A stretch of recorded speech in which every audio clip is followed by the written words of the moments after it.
Hey, all right. So this week we're going to be looking at resonance and formant frequencies. So we've talked a little bit about resonances of tubes, the resonant frequencies of tubes.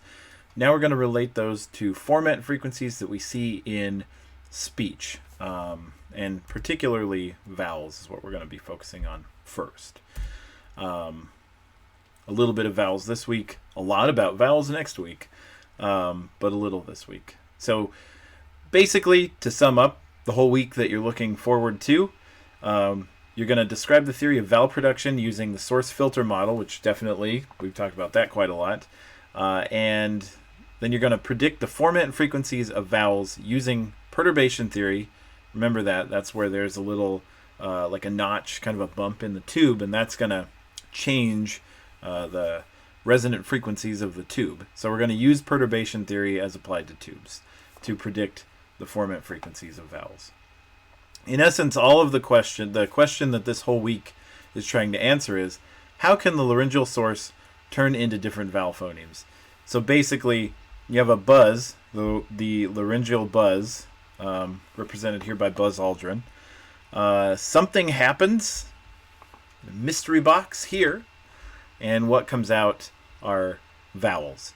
These, of course, are tiles from the game Bananagrams, which is a really fun game. You don't just arrange vowels like that. That's a stupid thing to do. But anyway, it's a fun game. So how do we go from the laryngeal buzz to an actual speech sound that we can understand as distinct from other speech sounds? That's what we're going to be looking at this week.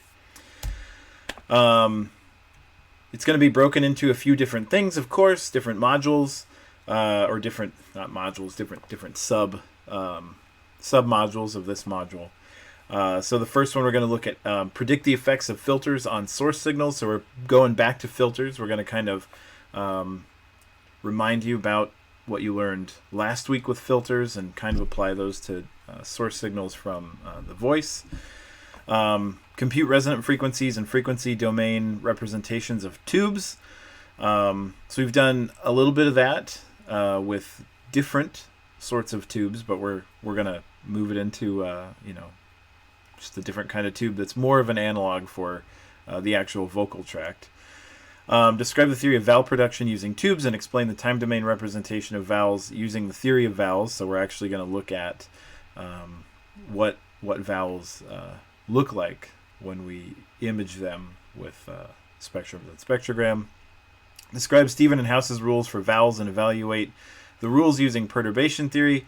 There are a couple rules. These mostly relate to tongue height and tongue advancement. So, of course, we're going to talk about this more, but if you think about E, the tongue is quite a ways up. E versus the tongue is quite a ways down. And then you can also go